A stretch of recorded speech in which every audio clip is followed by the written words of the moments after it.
Hello ವೀಕ್ಷಕರೇ, ಕಬ್ಬಾಳಮ್ಮನ ಕತೆ ತಿಳಿಯೋಣ. ಕಬ್ಬಾಳಮ್ಮ ತಂದೆ ತಾಯಿ ಹೆಸರು ಬರಿಯಪ್ಪ ಬರಿಯಮ್ಮ. ಇವರಿಗೆ 12 ವರ್ಷ ಆದರೂ ಮಕ್ಕಳಿರಲಿಲ್ಲ. ಯಾವಾಗಲೂ ಶಿವನ ಜ್ಞಾನ ಮಾಡುತ್ತಲೇ ಇರ್ತಾಯಿದ್ದರು. ಶಿವನು ಅವರ ಜ್ಞಾನಕ್ಕೆ ಮೆಚ್ಚಿ ಬರಿಯಪ್ಪ ಬರಿಯಮ್ಮನಿಗೆ ಒಂದು ಹೆಣ್ಣು ಮಗುವನ್ನು ವರ ನೀಡುತ್ತಾನೆ. ಆ ಹೆಣ್ಣು ಮಗುವಿಗೆ ಕೊಂಗೆನಾಡಿನಲ್ಲಿ ಅನೇಕ ಲೀಲೆಗಳನ್ನು ಬೆರೆತು ನಂತರ ಕರುನಾಡಿನಲ್ಲಿ ಬಂಪಾಪುರ ಎಂಬ ಗ್ರಾಮದಲ್ಲಿ ಅಲ್ಲಿಯೂ ವಿವಿಧ ಲೀಲೆಗಳನ್ನು ತೋರಿಸುತ್ತಾ ಸತ್ಯದೇವತೆ, ಗ್ರಾಮದೇವತೆ, ಕಾಳಿ, ಕಬ್ಬಾಳಿ ಎಂದು ನಾಮೋದಯಗಳಿಂದ ಪ್ರಸಿದ್ಧರಾಗಲಿ, ನಿತ್ಯವೂ ಭಕ್ತರಿಂದ ಪೂಜಿಸಲ್ಪಡಲಿ, ದೇವಿ ನೆಲೆಸಿದ ನೆಲವು ಕಬ್ಬಾಳು ಎಂದು ಪ್ರಸಿದ್ಧರಾಗಲಿ ಎಂದು ಶಿವನು ವರವನ್ನು ನೀಡಿರುತ್ತಾನೆ.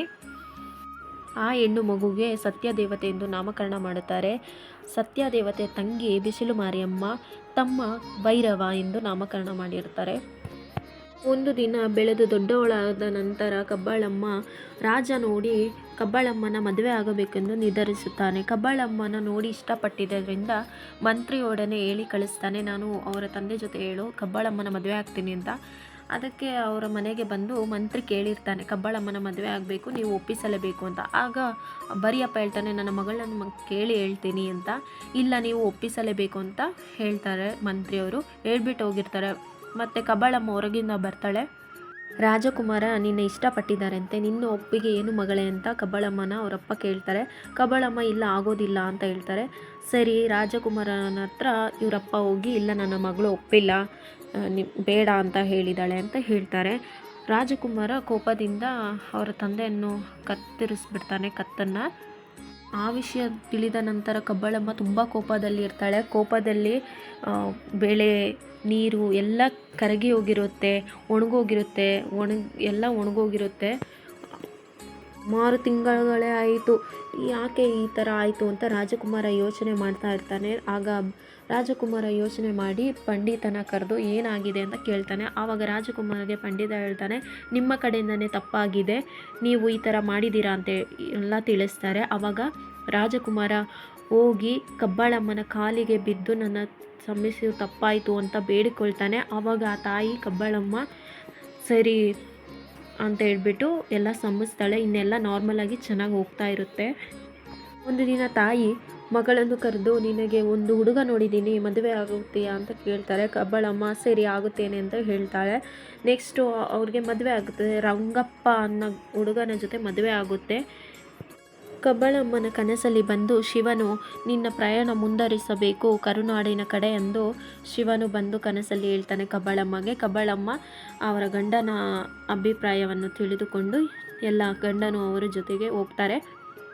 ಕರುನಾಡಿನಲ್ಲಿ ಬಂಪಾಪುರ ಎಂಬ ಊರಿನಿಗೆ ಹೋಗ್ತಾಳೆ. ಅಲ್ಲಿ ಆ ರಾಜನಿಗೆ ಹೇಳ್ತಾಳೆ, ಈ ಗ್ರಾಮ ನಾನು ವಶ ಮಾಡ್ಕೊಳ್ತೀನಿ ಅಂತ. ಕವಡೆ ಆಟದಲ್ಲಿ ವಿನ್ ಆಗಿ ಅವಳು ಆ ಗ್ರಾಮವನ್ನು ತಗೊಳ್ತಾಳೆ. ನೆಕ್ಸ್ಟು ಅವರು ಅಮ್ಮ, ತಂಗಿ, ತಮ್ಮ ಬರ್ತಾರೆ. ಕಬ್ಬಾಳಮ್ಮ, ನೀವು ನನ್ನ ಮರ್ತು ಬಿಟ್ಟಿದ್ದೀರಾ, ನಮ್ಮ ಕಡೆ ಬರೋದೇ ಇಲ್ಲ ಅಂತ ಹೇಳ್ತಾರೆ. ಇಲ್ಲ ತಾಯಿ, ಮರ್ತಿಲ್ಲ ಅಂತ ಕಬ್ಬಾಳಮ್ಮ ಹೇಳ್ತಾರೆ. ತಂಗಿಗೆ ಹೇಳ್ತಾರೆ, ಚನ್ನಪಟ್ಟಣ ತಾಲೂಕು ಹೊಸನ ಗ್ರಾಮದಲ್ಲಿ ನೆಲೆಸು ಅಂತ ಬಿಸಿಲು ಮಾರಿಯಮ್ಮಗೆ. ಅಕ್ಕ ಅಂತ ಆಶೀರ್ವಾದ ತಗೊಂಡು ಹೊರಡ್ತಾರೆ. ಅಷ್ಟೊತ್ತಿಗೆ ಅಮ್ಮ, ನನ್ನ ಕಾರ್ಯಗಳೆಲ್ಲ ಮುಗೀತು, ನಾನಿನ್ನು ಇಲ್ಲೇ ನೆಲೆ ಆಗ್ತೀನಿ ಅಂತ ಹೇಳ್ತಾರೆ. ಅಷ್ಟೊತ್ತಿಗೆ ಅಲ್ಲೇ ತಾಯಿನೂ ಮುಗಿಯುತ್ತೆ. ಅಲ್ಲಿಂದ ಭೈರವ ಒಂದು ದಿನ ಕೇಳ್ತಾನೆ, ಅಕ್ಕ, ಅಮ್ಮ, ತಂಗಿ ಎಲ್ಲ ಹೇಗೋ ಇದ್ದಾರೆ, ನಾನು ಏನು ಮಾಡಲಿ ಅಕ್ಕ ಅಂತ ಹೇಳಾಗ ತಮ್ಮಗೆ ಹೇಳ್ತಾಳೆ ಕಬ್ಬಾಳಮ್ಮ, ನನ್ನ ಪಕ್ಕದಲ್ಲಿ ಇರು ಎಂದು ಹೇಳ್ತಾಳೆ. ಶಿಲೆಯಾಗಿ ಇರು ಅಂತ ನನ್ನ ಪಕ್ಕದಲ್ಲಿ ಭೈರವನ. ನಂತರ ಒಂದು ದಿನ ಕಬ್ಬಾಳಮ್ಮ ಅವರ ಗಂಡಗೆ 1 ರೂಪಾಯಿ ನಾಣ್ಯ ಕೊಟ್ಟು 1 ಲಾರಿ ಸಾಮಾನು ತಗೋಬಾ ಅಂತ ಹೇಳ್ತಾರೆ ಕಬ್ಬಾಳಮ್ಮ ತಾಯಿ. ಕಬ್ಬಾಳಮ್ಮ ಹೇಳಿದ ನಂತರ ಈ ರಂಗಪ್ಪ ಏನು ಮಾಡ್ತಾರೆ, ಅವರ ಗಂಡ ಯೋಚನೆ ಮಾಡ್ಕೊಂಡು ಹೋಗ್ತಾರೆ. ಈ ಕಬ್ಬಾಳಮ್ಮನಿಗೇನು ಬುದ್ಧಿ ಇದೆಯಾ, 1 ರೂಪಾಯಿ ಕೊಟ್ಟುಬಿಟ್ಟು ಇಡೀ 1 ಲಾರಿ ಸಾಮಗ್ರಿ ತಗೋಬಾ ಅಂದರೆ ಹೇಗೆ ತರುವುದು ಅಂತ ಯೋಚನೆ ಮಾಡ್ತಾ ಹೋಗ್ತಾ ಇರ್ತಾನೆ. ವಾಪಸ್ ಮನೆಗೆ ಹೋಗಿ ಕಬ್ಬಾಳಮ್ಮ 1 ನಾಣ್ಯ ಕೊಟ್ಟು 1 ಲಾರಿ ಹೇಗೆ ತರಲಿ, ಆಗೋದಿಲ್ಲ ಅಂತ ಹೇಳ್ತಾರೆ. ಆವಾಗ ಕಬ್ಬಾಳಮ್ಮ ಹೇಳ್ತಾರೆ, ಸ್ವಾಮಿ, ನಾನು 1 ಕಾಸು ಖರ್ಚು ಮಾಡದೆ 1 ಲಾರಿ ಸಾಮಗ್ರಿ ತಂದರೆ ಏನು ಮಾಡುವಿರಿ ಅಂತ ಕಬ್ಬಾಳಮ್ಮ ಗಂಡಗೆ ಕೇಳ್ತಾರೆ. ಕೋಪದಿಂದ, ಕಬ್ಬಾಳಿ, ಈ ಕೆಂಡಗೌಡನಿಗೆ ಸವಾಲು ಹಾಕಬೇಡ, ನೀನು ಸಂತೆಯಲ್ಲಿ 1 ಕಾಸು ಖರ್ಚು ಮಾಡದೆ 1 ಲಾರಿ ತುಂಬ ಸಾಮಗ್ರಿ ತಂದರೆ ಈ ನನ್ನ ತಲೆಯ ಮೇಲೆ 3 ಬೊಗಸು ಕೆಂಡ ಉಯ್ದು ನಿನ್ನ ಕೊಂಡದ ಬಾಗಿಲಲ್ಲಿ ಗರುಡು ಕಂಬ ಆಗುತ್ತೇನೆ. ಕಬ್ಬಾಳಮ್ಮ ಕೇಳ್ತಾಳೆ, ಈ ಮಾತು ನಿಜವೇ? ಆ ಶಿವನಾಣೆಗೂ ನಿಜ ಅಂತ ಹೇಳ್ತಾರೆ ರಂಗಪ್ಪ. ಕಬ್ಬಾಳಮ್ಮ ಹೋಗಿ 1 ಕಾಸು ಕೊಡದೆ ಎಲ್ಲ ಸಾಮಗ್ರಿಗಳನ್ನು 1 ಲಾರಿ ತುಂಬ ತರುತ್ತಾಳೆ. ಸ್ವಾಮಿ ಬಂದೆ, ತಂದಿದ್ದೇನೆ ಅಂತೂ ಹೇಳ್ತಾರೆ. ಸರಿ ಅಂತೇಳಿ ಮಾತು ತಪ್ಪಬಾರ್ದು ಅಂತೇಳಿ 3 ಬೊಗಸೆ ಕೆಂಡವನ್ನು ಹಿಂಗೆ ಉಯ್ಕೊಳ್ತಾರೆ. ಅಲ್ಲೇ ಕರಡು ಕಂಬ ಹಾಕ್ತಾರೆ. ನಂತರ ತುಂಬ ದಿನ ಆದಮೇಲೆ ಕಬ್ಬಾಳಮ್ಮ ತನ್ನ ತಂಗಿ ಮನೆಗೆ ಹೊರಡ್ತಾಳೆ ತಿಂಡಿ ಮಾಡಿಕೊಂಡು. ಅಲ್ಲಿ ಬಿಸಿಲು ಮಾರಿಯಮ್ಮ ಅಕ್ಕ ಬರೋದನ್ನು ನೋಡಿ, ನಮ್ಮ ಅಕ್ಕ ಬಂಜೆ, ಅವರಿಗೆ ಮಕ್ಕಳಿಲ್ಲ, ನನ್ನ ಮಕ್ಕಳಿಗೆ ದೃಷ್ಟಿ ಆಗುತ್ತೆ ಅಂತ ಹೇಳ್ಬಿಟ್ಟು ಅಲ್ಲಿದ್ದ ಕುಕ್ಕೆಗಳಲ್ಲೇ 4 ಜನ ಮಕ್ಕಳನ್ನು ಮುಚ್ಚಾಕ್ತಾಳೆ. ಆವಾಗ ಕಬ್ಬಾಳಮ್ಮಗೆ ಗೊತ್ತಾಗಿ ನಾನು ಬಂದಿದ್ದಕ್ಕೆ ಹೀಗೆ ಮಾಡಿದ್ದಾಳೆ ಅಂತ ಹೇಳ್ಬಿಟ್ಟು ಮಕ್ಕಳನ್ನ ಕೇಳ್ತಾರೆ, ಎಲ್ಲಿ ಅಮ್ಮ ಮಕ್ಕಳು ಅಂತ. ಮಕ್ಕಳು ಎಲ್ಲೋ ಆಟ ಆಡೋಕ್ಕೆ ಹೋಗಿದ್ದಾರೆ ಅಂತ ಬಿಸಿಲು ಅಮ್ಮ ಹೇಳ್ತಾರೆ. ಆವಾಗ ಕಬ್ಬಾಳಮ್ಮ ಕೋಪದಿಂದ, ನಿನ್ನ ಮಕ್ಕಳು ಎಲ್ಲಿ ಮುಚ್ಚಾಕಿದೆಯಾ ಅಲ್ಲೇ ಕಲ್ಲಾಗೋಗಲಿ ಅಂತ ಹೇಳ್ತಾಳೆ. ಬಿಸಿಲು ಅಮ್ಮ ಮಕ್ಕಳು ಮುಚ್ಚಾಕಿದ ಕೊಕ್ಕೆ ತೆಗೆದು ನೋಡಿದ್ರೆ ಕಲ್ಲಾಗಿರುತ್ತೆ. ಅಕ್ಕ ತಪ್ಪಾಯ್ತಕ್ಕ, ಅಕ್ಕ ಕ್ಷಮಿಸು ಅಕ್ಕ ಅಂತ ಹೇಳ್ತಾಳೆ.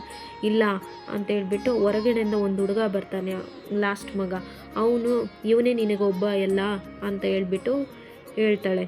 ಇನ್ನು ನಿನ್ನ ಜಾಗಕ್ಕೆ ನಾನು ಬರಲ್ಲ, ನನ್ನ ಜಾಗಕ್ಕೆ ನೀನೇ ಬಾ, ನೀನೇ ಬಂದು ಬಾ ಎಂದು ಹೇಳ್ತಾಳೆ.